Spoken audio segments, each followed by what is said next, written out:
여러분 뵙게 돼서 반갑습니다. 안녕하세요.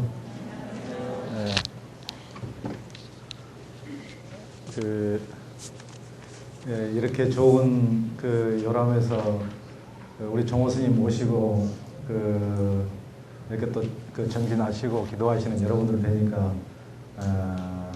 참 반갑습니다. 그리고 이제 다른 절도 많이 있지만은 또 우리나라의 대표적인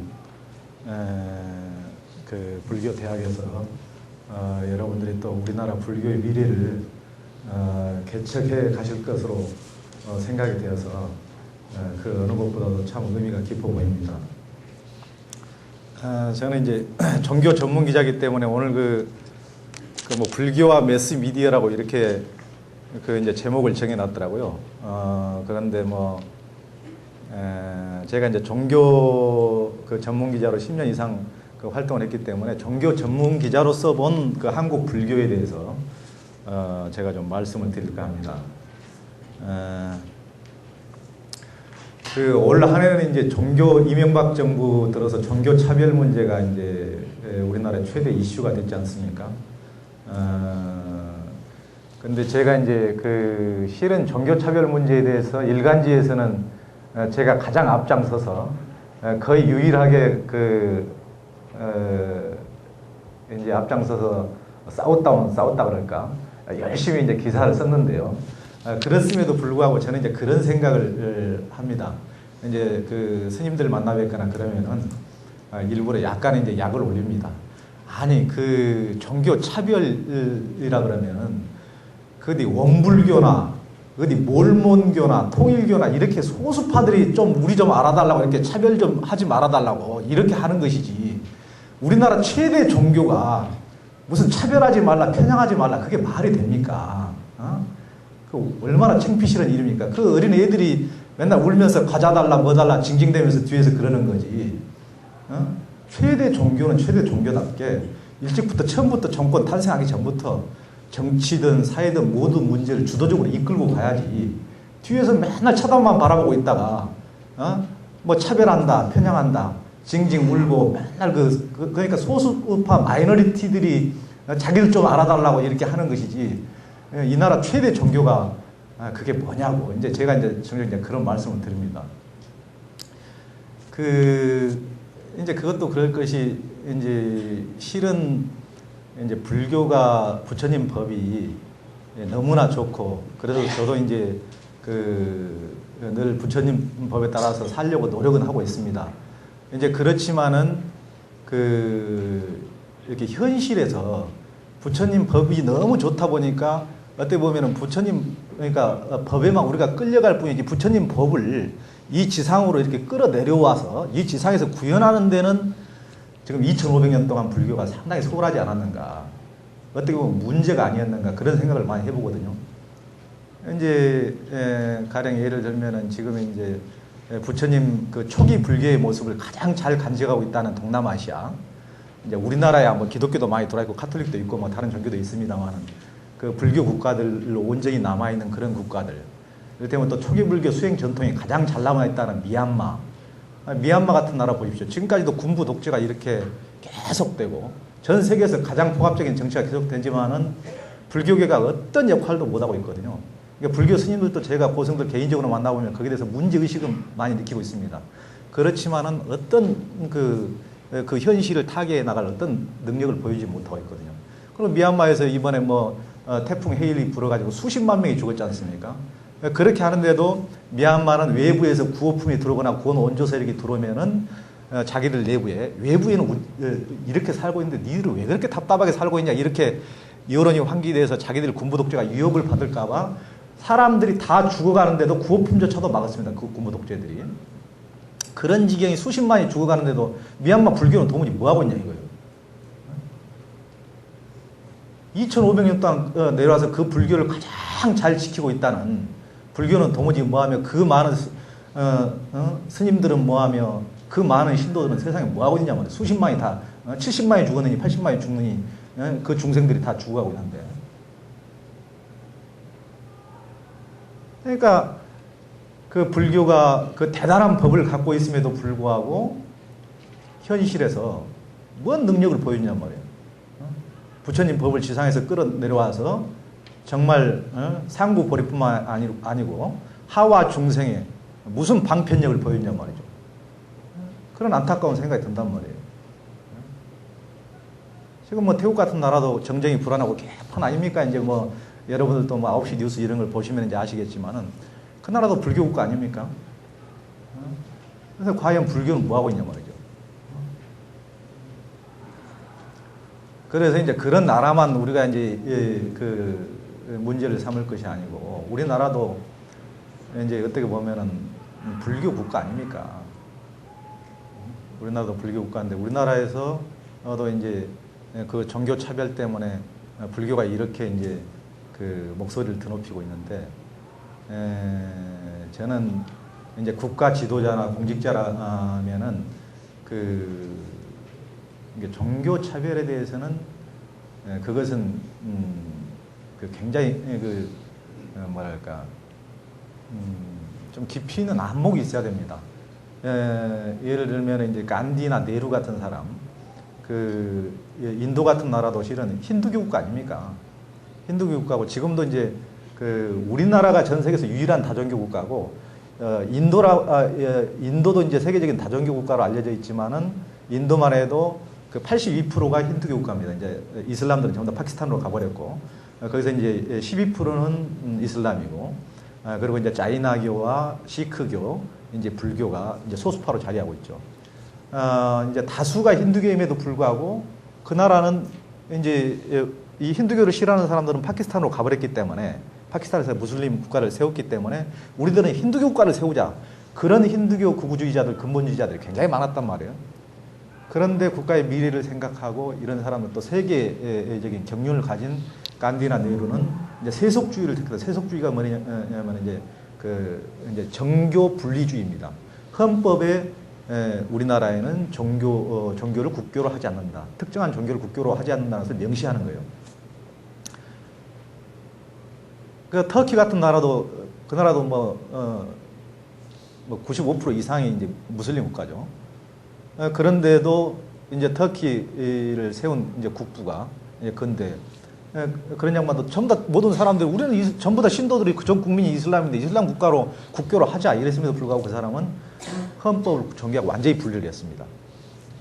그래야 비이슬람 국가들하고도 자유롭게 이렇게 소통도 하고 이 안에서 불교도가 생기든 기독교가 생기든 소수파도 죽임을 당하지 않고 나름대로 종교의 자유를 누릴 수가 있고 이게 국가 종교 지도자라면 적어도 그 정도의 안목은 있어야 되거든요. 그런데 우리나라 같이 이렇게 다종교 국가임에도 불구하고 더군다나 이제 헌법에 종교의 자유가 명시되고 한 번은 종교를 침해하지 않음에도 불구하고 이렇게 한다는 것은 이제 상식적으로 도저히 국가 지도자로 보기도 어려운 거죠. 이제 그럼에도 불구하고 이제 그것은 그 이명박 대통령과 소수 몰지각한 공직자들의 문제고 우리는 불교의 내부 문제를 보자 이거예요. 불교의 내부 문제를. 그러면은 제가 처음에 말씀드렸다시피 불교가 뭐 할 말이 있냐 이거죠. 불교가. 그러니까 그나마 예전에 비해서 이제 불교도 세상에 많이 눈을 뜨고 예전에야말로 모든 경전도 전부 다 이제 한자로만 쓰여 있고 그러지 않습니까? 소수 스님들이나 보지 우리 불자들이 어떻게 그 불경을 보고 공부를 할 기회가 있었습니까? 그렇지만은 이제 영성 스님 같으신 분이 3.1운동을 해가지고 감옥에 가보시니까 감옥에서 보니까 그때는 이제 3.1운동은 그 민족대표 33인 중에서 16명이 기독교인이었고 15명이 천도교인이었고 이제 두 분이 이제 불교도였는데 백영성 스님과 만해 스님 같이 이제 감옥에서 한 방에 들어가 보니까 이제 자기는 불경 원통 100% 한자로 된 불경을 보고 있는데 이제 거기에 들어온 한 방에 있는 목사들은 전부 다 그 한글로 된 걸 이렇게 보고 한글로 찬송을 부르고 이게 참 그 신기하거든요. 그래서 야, 이제 거기서 느낀 바가 있어서 이제 이분이 평생 그런 역경사업을 했죠. 영성 스님께서. 그래서 대중들이 알기 쉽게 이제 불경도 이렇게 일반 대중 우리 스님들만 공부할 것이 아니고 대중들도 펼 수 있게 그리고 이분들이 이제 노래도 부를 수 있게 찬불가도 만들고 백영동 스님이 대단한 고승임에도 불구하고 그런 노력을 직접 엄청나게 하시지 않았습니까? 평생 역경 사업을. 그분의 대를 이어서 지금도 이제 쭉 그 뭐 대성사 도문 스님까지도 그런 노력을 하고 계시지만은 이제 그렇게 이제 대중 속에서 그런 노력들을 해오면서 조금씩 대중화되고 이제 눈을 뜨고는 있죠. 그래서 지금 이제 전국에 뭐 수백 개 되는 불교대학도 생기고 그러지 않습니까? 그러지만은 저는 아직도 멀었다고 봐요. 아직도. 그런 면에서는. 이제 그 기독교나 가톨릭이 가진 어떻게 보면 근본주의적인 한계, 선악을 다 가르고 너 나를 가름으로 인해서 이 지구상에서 저지른 수많은 해악들, 그런 해악들은 그러니까 이제 그 사람들이 실은 불교도들보다도 더 좋은 일을 훨씬 많이 합니다. 불교도들은 남한테 해도 안 끼치는데 남한테 좋은 일도 별로 안 해요. 근데 그 사람들이 해도 무진장 끼치고 좋은 일도 무진장 많이 해요. 욕도 많이 먹고 칭찬도 많이 듣죠. 근데 실은 해악이 훨씬 큽니다. 제가 이제 책에도 그런 얘기를 쓰지만은 그 빌 게이츠나 뭐 미국 사람들은 기본적으로 다 기독교 신자잖아요. 빌 게이츠나 뭐 조지 소로스나 이런 사람들이 그 수십억 달러, 수백억 달러를 내 가지고 아프리카 사람들을 돕는다. 그러지만은 그 돈을 그 아무리 많은 돈을 보시를 해서 그 사람들을 구제하려고 그래도 이미 구제할 수 없는 완전히 지옥을 만들어 버린 게 이제 그런 기독교죠. 이제 그 아메리카를 땅을 발견한 사람이 콜럼부스 아닙니까? 이제 콜럼부스는 사실상 이제 선교사나 마찬가지죠. 그리고 모든 그 항시 어떤 침략군이 가기 전에는 늘 선교사들이 먼저 갑니다. 이제 선교사들이 먼저 가가지고 이제 처음에 가서 그 미국 땅에서 그 이국의 이제 얼굴 하얀 사람들 여기서 배 타고 와가지고 내려서 병들고 굶어 죽어가고 있을 때 인디언들이 불쌍해가지고 다 밥 주고 옷 주고 집 주고 다 했거든요. 이제 그렇게 돌보고 했는데 이제 나중에 이 사람들을 이 지도자들을 없애야지 이제 우리의 이제 그 천국을 좀 넓힐 수가 있다. 기독교 세상을 넓힐 수가 있다. 이렇게 이제 작정하신 그 콜럼부스나 이런 대단하신 분들이 그 한 집에 전부 다 추장들 자기를 도와줬던 추장들을 전부 다 초청을 해가지고 그 집을 불질러 버려가지고 다 태워 죽이죠. 그리고 이제 그 중에 그 가족들 중에서 몇 명은 얘들은 도망가면서 얘들은 칼로 팔을 자르고 다리를 자르고 그런 것을 보면은 그런 얘기들을 보면은 며칠 동안 잠이 안 와요. 며칠 동안 얼마나 그런 해악은 인간으로서 상상할 수가 없기 때문에 그렇게 해서 그 죽인 아메리카 대륙의 사람이 그 한두 명이 아니고 수천만입니다. 수천만. 씨를 아예 말렸죠. 지금은 이제 아예 시족이 없죠. 이제 아메리카 인디언들의 시족이 종족이 이제 거의 말라버렸죠. 그렇게 해서 이제 아메리카 대륙을 기독교 세상으로 만들고 그리고 이제 아프리카에도 이제 선교사들 들어가서 다 노예 장사를 하지 않았습니까? 노예들을 수천만을 노예를 다 팔고 노예 장사를 해서 지금 아프리카를 그렇게 그때 아프리카가 수백 년 전만 해도 아프리카가 이런 식으로 그 저주받은 땅이 아니었습니까? 그런 땅이 아니었어요. 아프리카도 나름대로. 근데 이렇게 모든 것이 이렇게 피폐화되고 지금은 이제 그야말로 저주받은 땅이 되어버렸죠. 그러니까 뭐 빌 게이츠나 이런 사람들이 아무리 훌륭한 기독교인들이 들어가서 거기서 보시를 하고 좋은 일을 해서 쉽게 구제될 수 없는 저주의 땅이 이미 되어버린 것이죠. 그렇지만 이제 그 사람 이제 근본적인 그런 한계에도 불구하고 또 이제 현장 또 좋은 일을 하시는 또 기독교 신자들도 또 많이 있죠. 많이 있고 또 그분들이 그 현실에서 그분들은 굉장히 이제 이제 현실에서 대안이나 이런 시민운동 이런 것을 이제 굉장히 능동적이고 적극적으로 하는 어떤 이제 그런 종교적인 좀 뭐랄까 좀 모습 자체가 그런 모습이죠. 기독교 자체가 외향적이고 불교보다도 훨씬 더. 그래서 한국에 들어와서 이제 미국의 그런 영향으로 YMCA 이런 시민운동도 기독교 세력들이 많이 주도를 했죠. 외부적으로 많이. 70년대까지 민주화운동도 기독교 세력이 주도가 많이 됐습니다. 그때만 해도. 그때만 해도 이제 불교는 70년대까지만 해도 불교는 참 그러니까 불교가 스님들이 참 사람 취급도 못 받았죠, 제대로. 지금이야 우리 스님들 참 이제 제대로 자리를 많이 잡으셨지만은 그 조선 500년 동안 이렇게 이제 억불 숭유 정책을 이제 억불을 당하면서 오히려 이제 안방을 다 내주고 이제 유교가 갔음에도 불구하고 이제 기독교한테 안방을 다 내주고 기독교가 이제 그 독립운동도 기독교가 불교보다 더 앞장을 섰고 민주화 운동도 기독교가 앞장을 서고 그러다 보니까 예전에 70년대 어디 식당에서 이렇게 모여서 김동길 교수나 뭐 이런 사람들 모여서 이제 그때는 법정 스님 한 분이 그 자리에 끼면은 그랬다 그래요. 김동길 교수가 그 스님들 먹물로 이번 이제 법정 스님 이렇게 딱 앉아서 이제 그 식당에 들어오시면은 나는 사이비 종교인들하고는 같이 식사 안 한다고. 그때만 해도 그런 시절입니다. 그러니 이제 그래서 이제 법정 스님이 그랬다 그래요. 이 옷이 장애가 되면 내가 이 옷을 벗겠다. 이제 그랬다고 그러시는데 그 말 한마디 한마디에 그 사람들의 품격이 다 드러나죠. 그 자리는 민주화 운동을 논하는 자리면은 그 민주화 운동을 논의하는 자리에 그 논의에 장애가 된다면 내가 이 자리에서 이 먹물옷을 벗고 앉아 있겠다 이런 식으로 했으니 나는 그 사이비 종교인들하고 같이 한 자리에 앉아 있지 않겠다 하는 말과 이 먹물옷이 장애가 된다면 이 먹물옷을 벗고 내가 이 자리에 앉겠다 그 말 한마디 한마디에 전부 다 그 사람의 품격이 다 드러나는 거 아닙니까? 이제 그것은 품격은 품격이고 그 정도로 이 세상에서 우리나라에서 이제 불교가 제대로 역할을 못하다 보니까 그런 수모를 당하게 된 거죠. 그런 수모들을. 그래서 이제 지금은 그나마 이제 좀 많이 이제 스님들도 노력하고 불자도 노력해서 많이 자리를 찾았지만은 찾았음에도 불구하고 하지만은 그래도 불교가 이제 그 1000만이 넘고 이제 지금은 이제 우리 2000만 불자라고 그러죠.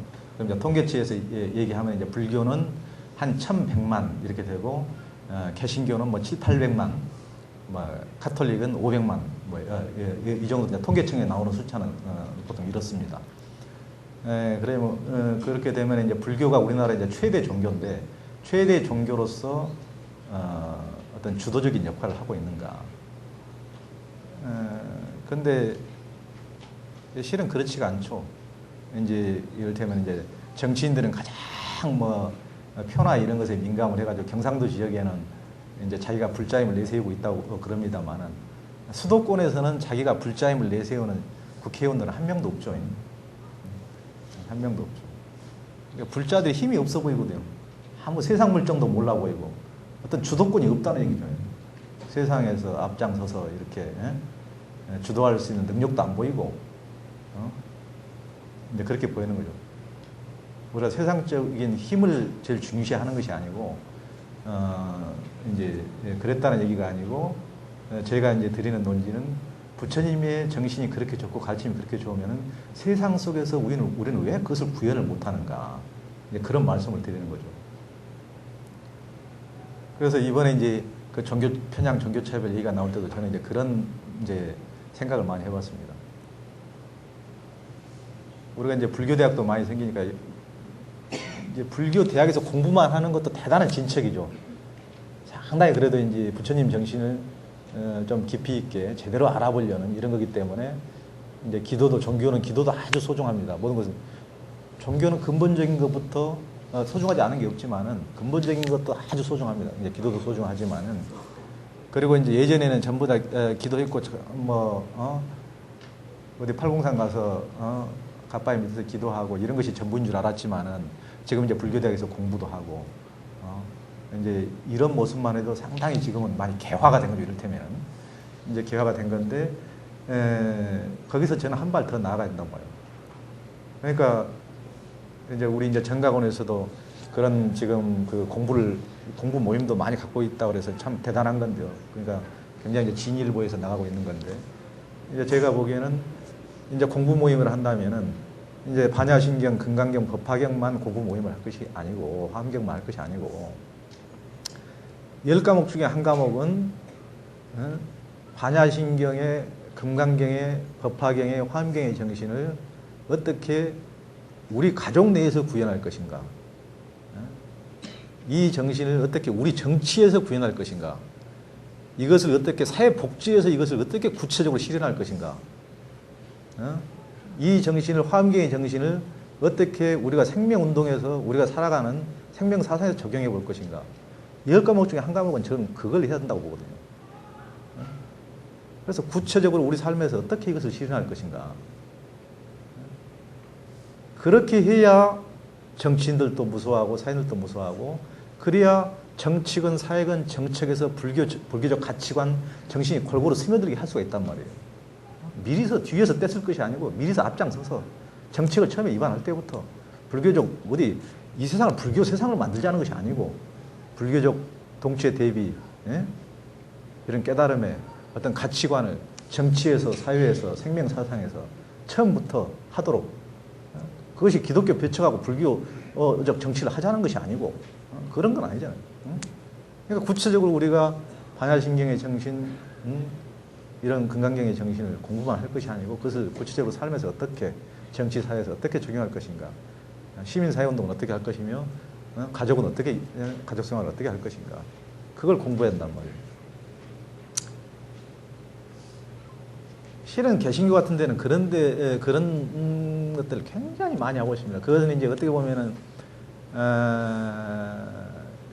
약간 좀 그 미국의 한국 개신교나 한국 교회들은 미국의 기독교적 아니 미국 그 기업들이 그런 것을 대단히 카리큘럼이나 프로그램은 아주 잘하고 있지 않습니까? 최고 기업들이 그런 것을 잘 개발하죠. 그러니까 팔아먹으려면 가족에는 어떻게 꼬셔야 되고 사회는 어떻게 어필해야 되고 전부 다 그런 것들 기업은 대단한 가장 앞서가는 비즈니스 감각이 있는 거 아닙니까? 그런 이제 미국에서 왔기 때문에 한국의 기독교는 그런 데 대해서는 굉장히 앞서 있죠. 그래서 그런 프로그램들을 많이 가지고 있죠. 이제 카톨릭은 좀 보수적인 것 같지만 카톨릭도 카톨릭 각 성당의 지도급 평신도들은 늘 사회교리라는 것을 지난 60년대 또 쭉 배웁니다. 사회교리라는 것을. 사회교리라는 것을 누구나 배워가지고 전부 다 배워가지고 그 사람들은 사회적인 안목이 있습니다. 실은 우리나라에서 제일 보수적인 사람들이 실은 카톨릭 신자들이 많이 보수적이죠. 그러니까 우리나라에서 최고 극상류층들은 불교지만은 다수의 상류층들은 카톨릭이고 이제 개신교는 굉장히 스펙트럼이 그냥 넓고 이제 실은 굉장히 무슨 불교는 예를 들면 뭐 삼성가라든가 무슨 금호 아시아나 한진 뭐 이런 하여튼 최고 부호들도 이제 불자들이 다수가 있습니다만은 그리고 이제 대단히 공부를 깊게 하신 분들 또 철학자나 이런 분들도 이제 불자들이 많습니다. 가장 깊으신 분들이 불자들이 많지만은 실은 다수는 이제 그 종교적으로 각 종교적으로 이렇게 보면은 분리해 보면은 보편적으로 재산이 많은 사람, 학벌이 높은 사람 이런 사람들은 카톨릭 신자들이 가장 많습니다. 카톨릭 신자들. 그래서 이제 상당히 이제 카톨릭이 보수적이죠. 보수적임에도 불구하고 그 사람들이 이제 보수적이면 사회에서 무조건 이제 안목이 별로 필요가 없는 거죠. 보수적이면 무조건 이제 그 정치 지도자의 이제 편에 들어서 같이 이제 기득권층에서 이렇게 휩쓸려 가는 거니까 이명박 정부가 뭐가 문제가 있다 해도 이제 비판적이보다는 무조건 그냥 편협을 들고 이제 이런 쪽으로 많이 기울게 마련 아닙니까? 이제 보수가 되면 그럼에도 불구하고 카톨릭은 사회 교리를 꾸준히 배웠기 때문에 자기 자신이 어쨌든 간에 안목이 있는 거예요, 나름대로. 복지는 이래야 된다, 정치는 이래야 된다. 그것에 대해서 매주 공부를 하니까. 공부를, 사회 교리를 공부를 하니까. 그 카톨릭적 가르침, 예수의 가르침, 교리를 또, 천년 이상 내려온 교양층의 그 가르침을 우리 사회에서 어떻게 그 안목으로 어떻게 우리 사회를 봐야 되고 이 사회에 뭐가 문제가 있는가, 사회복지는 뭐가 문제가 있고 이 빈민층의 문제는 뭐가 문제가 이것을 공부를 하니까 그 사람들이 안목 있고 말빨 있고 어디 세미나를 가거나 어디를 가거나 국회의원들이 와도 한마디를 던져도 말이 다르거든요. 콕콕 찌르거든요, 제대로. 그러니까 카톨릭 무서워하는 거예요. 수가 몇 명 안 돼도. 그래서 대통령 선거 때 되면은 전부 다 추기경 쫓아오고 다 그러는 거예요. 그 사람들이 여론 주도력 있고 말빨 있고 아는 것이 있으니까 세상에 대해서. 그러니까 우리 불교에서도 이제 부처님 가르침도 대단히 이제 부처님 가르침 이상 훌륭하신 게 없죠. 그렇지만은 그것을 구체적으로 우리가 실현할 수 있도록 우리가 그런 공부를 적어도 10과목 중에 하나는 해야 된단 말이에요. 제가 앞에 시계가 없어가지고 지금 지금 한 절반 정도 지났죠. 이렇게 등잔 밑에 웃음 다쳐서. 네.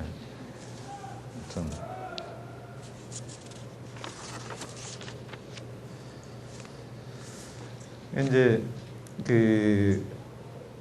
올해가 이제 그 뭐 불교 편향 불교 차별 문제 때문에 제가 이제 그 문제로 이제 말씀을 열었습니다. 근데 이제 구체적으로 좀 보면은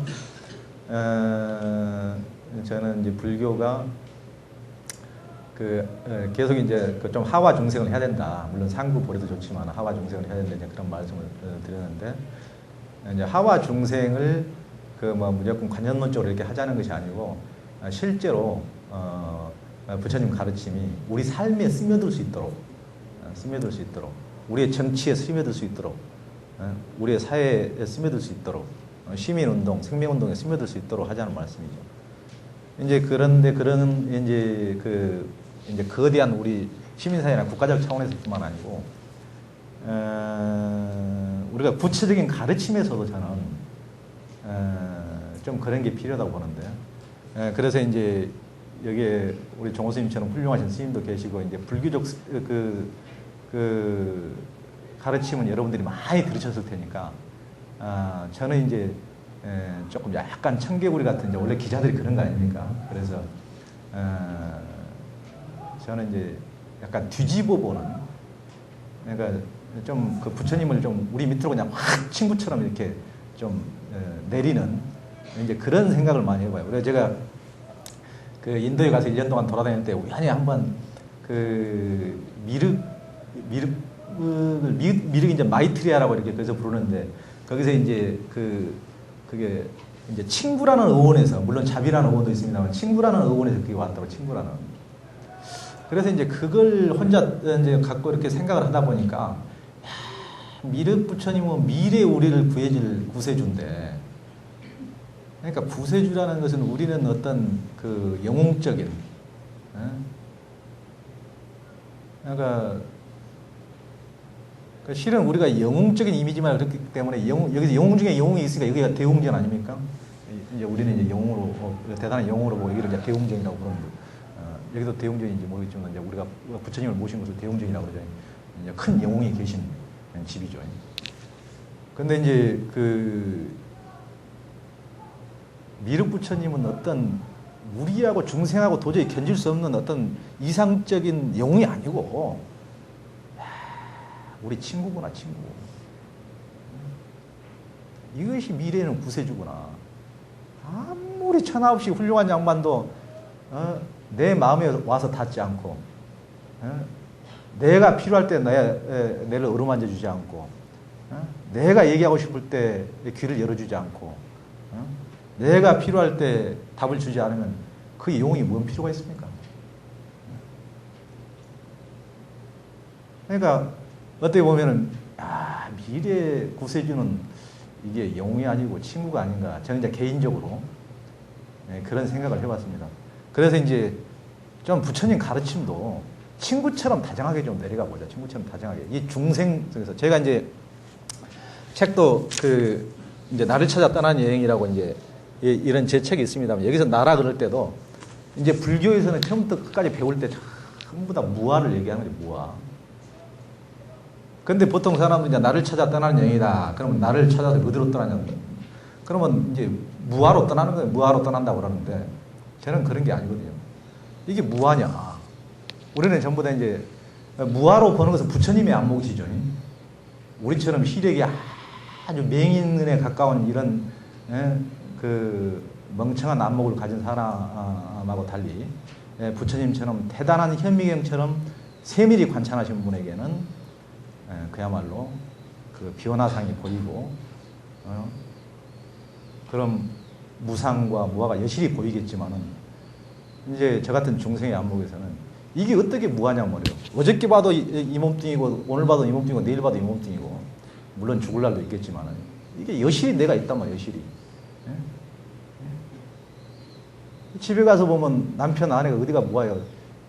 어저께 그 꼬라지가 그 꼬라지고 오늘 그 꼬라지가 그 꼬라지고 내일 또 비슷할 테지. 이 꼬라지가 뭐 무상해. 변하기는 뭘 변해. 그 꼬라지 계속 그 꼬라지였는데 결혼할 때나 지금이랑 그 꼬라지는 그대로더만. 어디가 무합니까? 어디가 무상입니까? 유화잖아, 유화. 어? 무상이 어디가 있고 무화가 어디가 있어요? 어? 전부 다 무상하다지만 이 법당이 무너집니까? 지난주 토요일 오나 2주 토요일 오나 그대로잖아요. 어? 우리 중생의 안목을 봤을 때는 그대로잖아요. 그럼 우리 중생의 안목에서 뭐 무한은 어디가 있어, 무상이 어디가 있어, 그냥 유상이거든요. 그대로거든요. 하나도 변한 것은 없고 그대로고, 뭐 땅이 꺼집니까? 하늘이 무너집니까? 무상하지 않거든요. 또 유상하거든요. 그대로거든요, 보통. 중생의 안목에 봤을 때는 그대로잖아요. 사람도 그대로잖아요. 지난주 본 스님이 이번 주에 그대로 법의를 갖추시고 그대로지 뭐 지난주 본 스님하고 이번 주 본 스님하고 다릅니까? 무상하지 않고 유상하잖아요.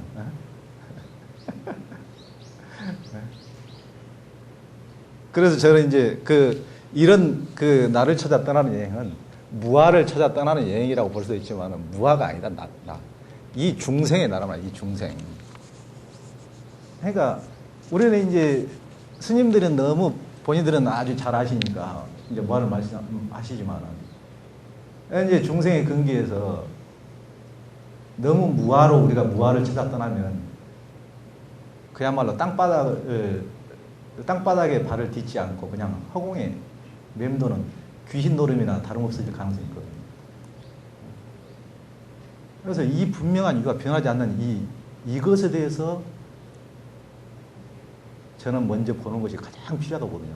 하와 중생을 하려면은 이 중생부터 구제를 해야 되니까 뭐 다른 중생 어디가 있어요? 이 중생 제일 가까운 중생인데 이 중생을 저는 이제 이 중생이 여기 100여 분이 계시는 분들이 전부 다 타자지만 이것도 저도 타자라고 보거든요. 이것도 타자. 이 100명 중에 한 명인 타자인데 제가 가장 애착하는 타자인 거죠. 제가 가장 꽉 붙들여서 매어서 사는 타자. 이 100명 중에서. 그래서 제가 만약에 부처랑은 이 목숨이나 이 사람이나 똑같은 타자로 보겠지만은 제가 지금 중생이기 때문에 이 많은 100명의 타자 중에서 이게 가장 여기에 붙들려 있죠, 이제 저는. 이것도 타자일 뿐이거든요. 이것도 중생일 뿐이에요. 제가 구제해야 될 중생. 여러분만 구제해야 될 것이 아니고 이 타자, 제가 가장 애착하는 타자부터 구제해야 될 거 아닙니까? 이제 하와 중생을 하자면. 그러니까 이 나는 그러면은 어떻게 구제해야 될 것인가. 그런데 그런 면에서 너무나 현실적으로 좀 내려와서 이런 얘기들을 하는 것이 아니고 불교 경전들만을 공부하다 보면은 너무나 공허한 얘기에서 시작해서 너무나 공허한 얘기를 이제 끝날 수가 있다는 거죠. 좀 자비스럽게 친구처럼 이제 내려오는 우리가 공부를 한번 해볼 필요가 있다는 불교도. 저는 이제 이 타자를 이제 제가 이 책 뒤에다가 한번 그 얘기를 썼습니다만 이제 저는 이 타자를 강아지라고 이제 생각하다 강아지. 이제 강아지라고 생각하는데 예를 들면 우리 어머니가 어렸을 때 그러잖아요. 아이고 내 새끼, 아이고 내 강아지 그러잖아요. 저도 우리 애 부를 때 이쁘면 아이고 내 강아지 그러지만은 이제 강아지잖아요. 그건 이제 자기를 가장 애착하니까 어찌 애완견보다 더 애착하는 거 아닙니까? 자기 자신이. 그건 강아지잖아요. 강아지인데 그 의식혁명의 저자인 그 데이비드 홉킨스 박사였습니다. 대단한 이제 학자이고 세계적인 정신의학자이고 그 노벨상 수상자하고 이제 그 같은 책도 펴내고 그러신 인사인데 그분이 이제 한국에 왔을 때 제가 그분 프로그램을 며칠 동안 같이 해본 적이 있는데 그분이 그래요. 이제 사람들이 대단한 영성가라고 이제 종교인들도 있고 여러 사람이 뭐 심리학자들, 정신과 의사들이 이제 같이 프로그램을 같이 했었는데 이제 그분들이 다 존경하는 하얀 수염난 데이비드 박사가 이제 프로그램 하다가 뭐 강의하다가 쉬는 시간만 되면 쪼르르 달려가가지고 그 고등학생들 쉬는 시간 되면 화장실 뒤에 가서 담배 피댔기 그 양반들 쪼르르 쉬는 시간만 되면 달려가가지고 담배 피고 콜라 마시고 그러는 거예요. 그래서 노인 양반이 머리 하얀 노인 양반이 그래서 어떤 사람이 물어보더라고요. 아니 박사님은 뭐 이렇게 그 몸에도 안 좋은 담배 피시고 그 콜라를 이렇게 드시고 몸에도 안 좋은 걸 드시고 그러시냐고 그래서 홉킨스 박사가 답변하시기를 내는 이 호킨스 강아지를 상당히 애끼거든요. 그래서 이 호킨스 강아지는 담배하고 콜라를 아주 좋아한다고.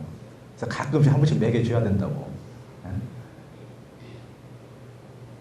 이제 그 말씀을 하더라고요.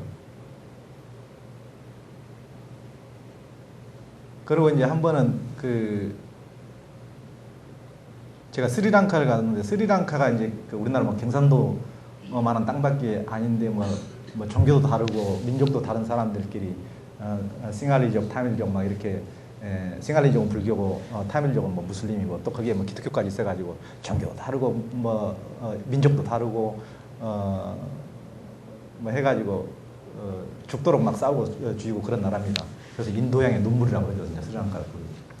이제 그런 나라인데 거기 나라에서 이제 사르보다야 운동을 하시는 분이, 사르보다야는 이제 간디의 정신인데, 간디가 늘 썼단 말인데, 모든 이의 깨달음이라는 말입니다. 근데 이제 간디의 제자가 비노바 바베고, 비노바 바베의 영향을 받아서 대학 교수였던 아리아나테네 박사가 이제 스리랑카에서 사르보다야 운동을 통해서 우리가 종교가 같든 다르건 우리가 적어도 하루에 10분만은 종교도 잊어버리고 민족도 잊어버리고 다 잊어버리고 그냥 침묵 상태에서 평화롭게 평화만 생각하자.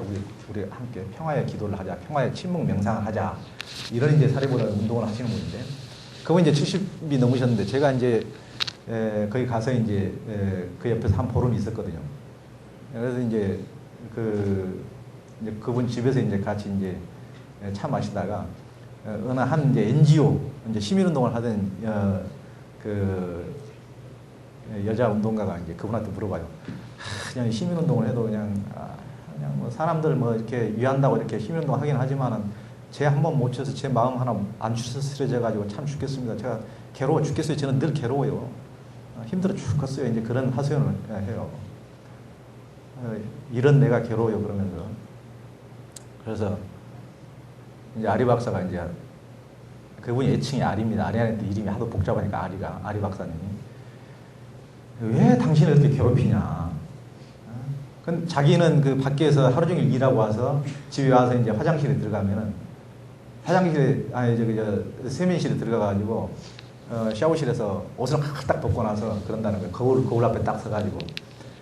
야, 아리 너 참 고생했다, 오늘. 오늘 사람들한테 화도 안 내고 너 많이 웃어주고 잘해줬잖아. 그 정도면 너 참 대단한 거야. 아리 너 참 고생했어. 오늘 그 정도면 잘 산 거야. 그러면 자기 얼굴 보고 있으면 자기 얼굴이 확 피어난다는 거예요. 그 노인네가 그 평생 그렇게 살았던, 수도자나 당하시고 살았던 양반이에요.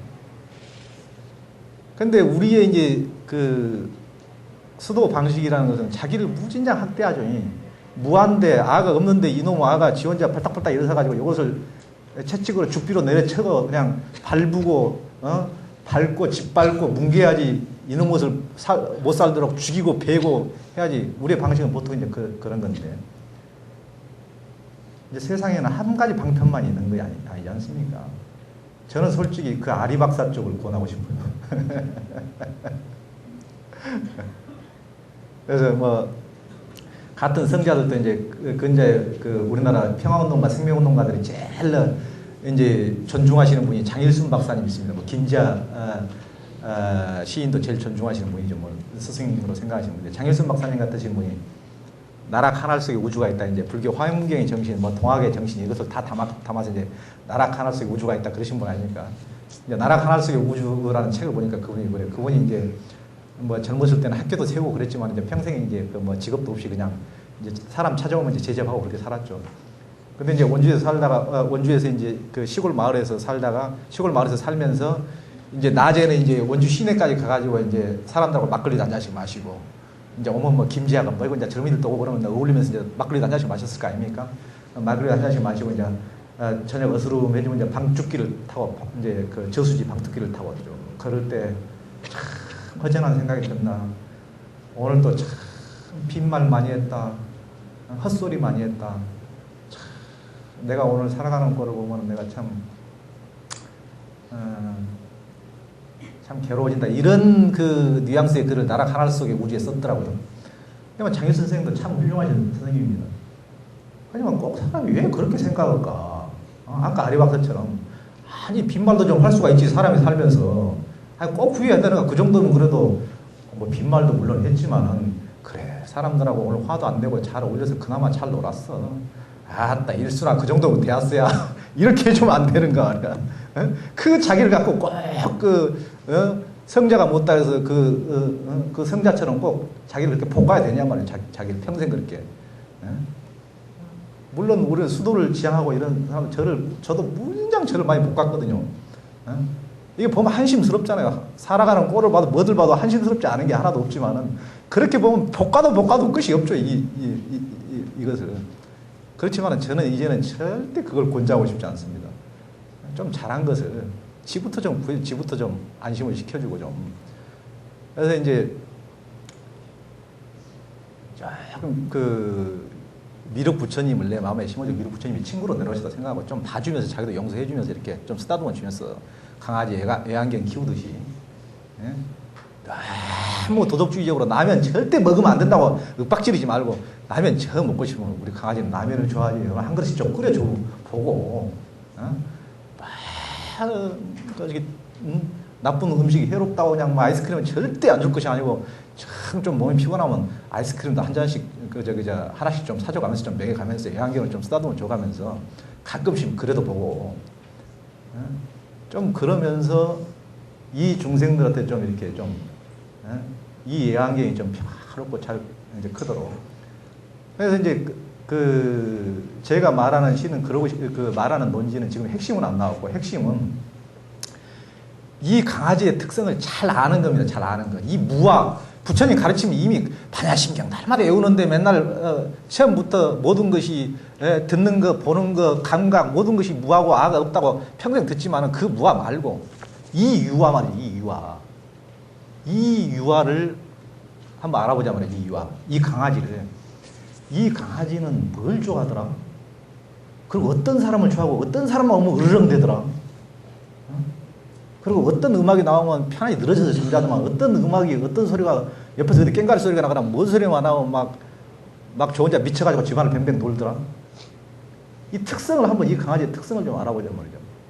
그래야 이 강아지의 특성을 알아야 마음이 불안할 때 평화롭게 해줄 수가 있고 어떤 음악을 틀어주든 어떤 사람을 만나게 해주든 평화롭게 해줄 수가 있고 이 강아지가 침체됐을 때 디프레스 됐을 때 고양도 시켜줄 수가 있고 이 강아지가 너무나 방방 뛸 때 좀 가볍게 좀 이렇게 안정시켜서 잠도 자게 할 수가 있고 그럴 거 아닙니까? 이 강아지는. 이 강아지에 대해서 잘 알아야. 근데 우리가 과연 무아 얘기하지 말고 이 유아 하나에 대해서 아냐 말이죠. 그런 특성을 잘 압니까 여러분? 저도 알려고 많이 노력하지만 지금도 상당히 모르지. 지금도 모르는 게 투성입니다. 이 유아 하나 무아는커녕 이 유아 하나 모르는 게 투성이에요.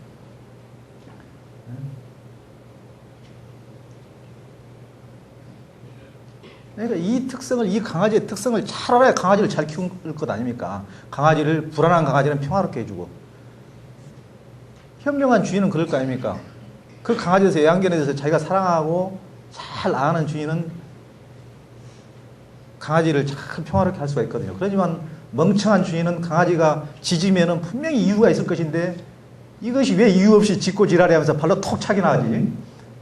그럴 거 아닙니까? 이것이 화가 났을 때는 이 강아지가 화가 났을 때는 다 이유가 있거든요. 그럼 이 강아지에 대해서 잘 알아야 화를 안 나게 하고 평화롭게 할 거 아닙니까? 근데 여러분은 이 강아지에 대해서 자기 강아지에 대해서 잘 알아요.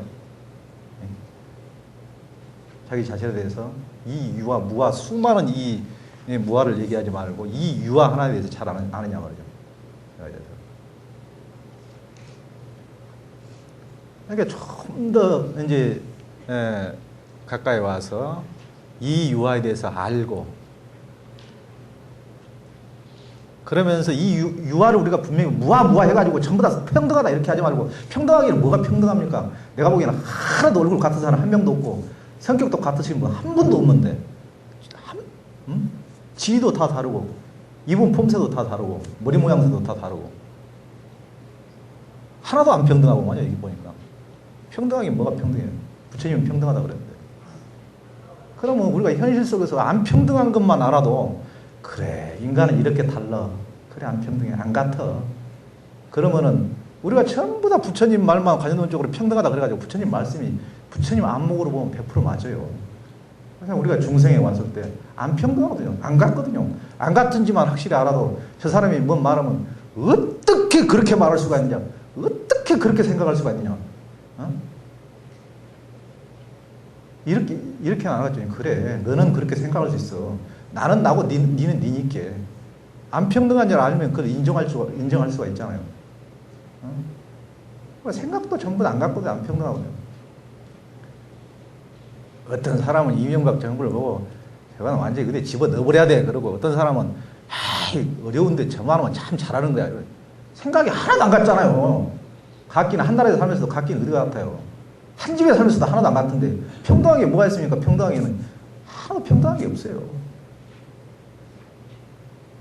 100% 불평등하고 100% 다르지 않습니까? 전부 다. 각자가. 생긴 것부터 생각부터 전부 다 모든 게.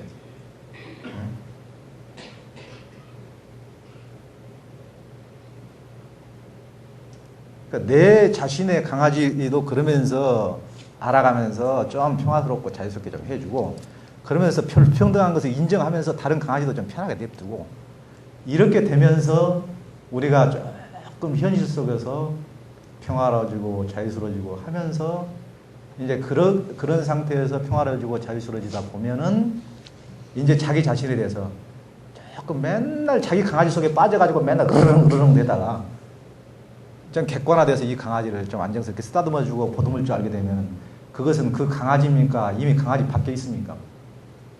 강아지를 타자로 볼 수 있으면 이 사람은 이미 강아지가 아닌 거죠. 자기는 강아지 밖에 있는 거죠. 이제 강아지 속에 빠져있는 강아지가 아니고 그 사람이 부처 아닙니까? 이제 이 다 타자로, 똑같이 타자로 볼 수 있는 사람이에요. 이것조차도 타자로 온전히 띄어서 똑같은 타자로 볼 수 있는 사람이에요. 그러면서 무아의 세계로 가는 거지. 그러니까 우리는 무아 얘기 전에 좀 하와 중생을 대폭 부처님을 이 법당 자리까지 좀 끌어내려서 저기 너무 대입권 밖에 있으신 부처님을 좀 끌어내려서 무아 얘기 아니고 이 유아의 하와 중생을 한번 논해보자 이거예요. 제대로. 관계에 대해서도 평등을 얘기하지 말고 이 불평등한 것을 여실직연 한번 해보자 이거예요. 여실직연 해보자.